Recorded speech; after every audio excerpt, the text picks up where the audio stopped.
C'est le souci de son Excellence le Président Macky Sall, qui a très tôt pensé à mettre en place le plan Sénégal émergent et qui prend en compte le capital humain.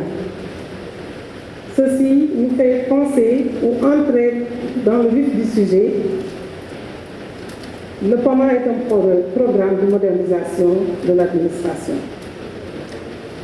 D'autres dispositifs sont déjà pris au sein des autres ministères pour pouvoir être en phase avec le plan Sénégal émergent.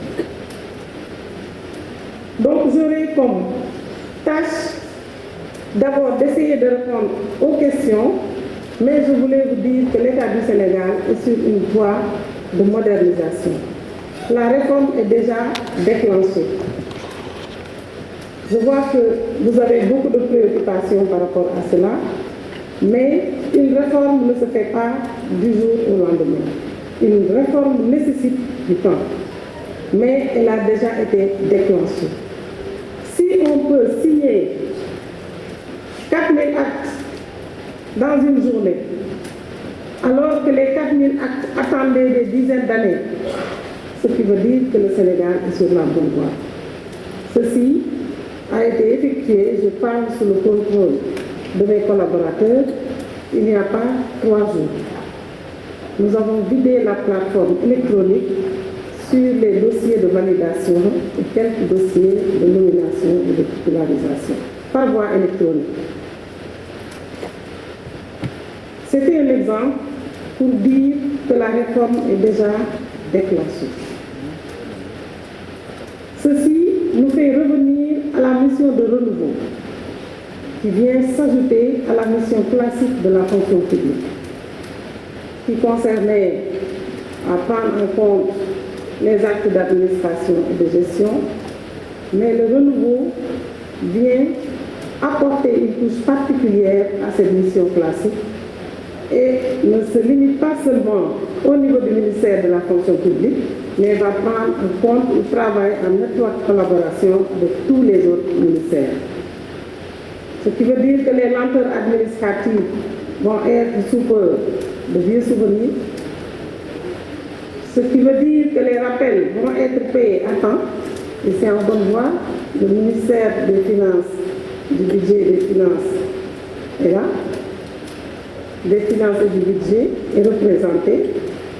Certaines questions même relèvent de leurs compétences, c'est-à-dire la question relative au rappel, que je pourrais lui donner après la parole pour qu'il fasse le point sur la situation des rappels. Sur la situation des mises en solde aussi, le nombre qu'on a évoqué tout à l'heure, à savoir les 3700 ou 3400, ce nombre-là a beaucoup évolué.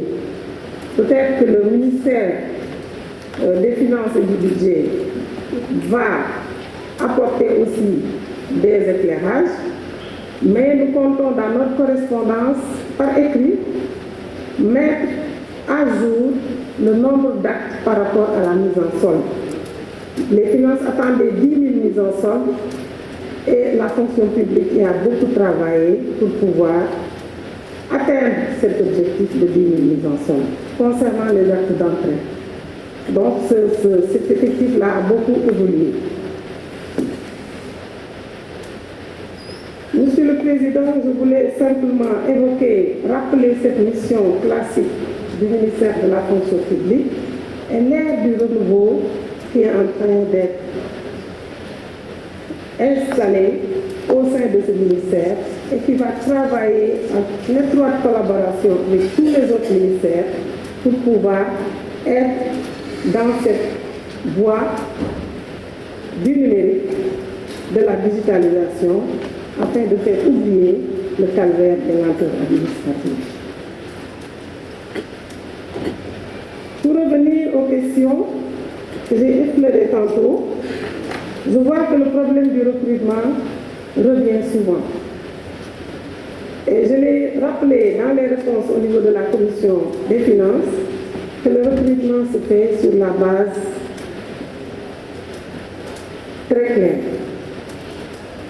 d'un travail d'une commission nationale de recrutement qui a été mise en place par arrêté notamment l'arrêté 2013-055 575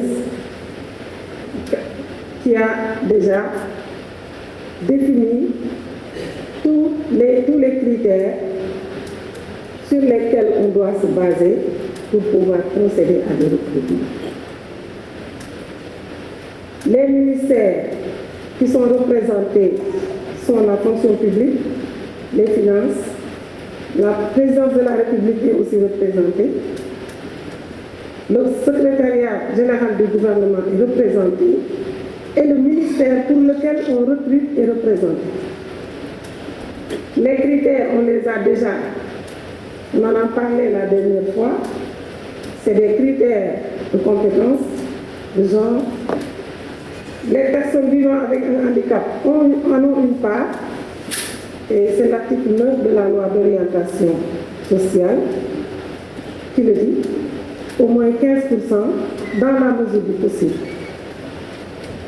Pour les tâches que ces personnes-là peuvent exécuter ou mettre en œuvre.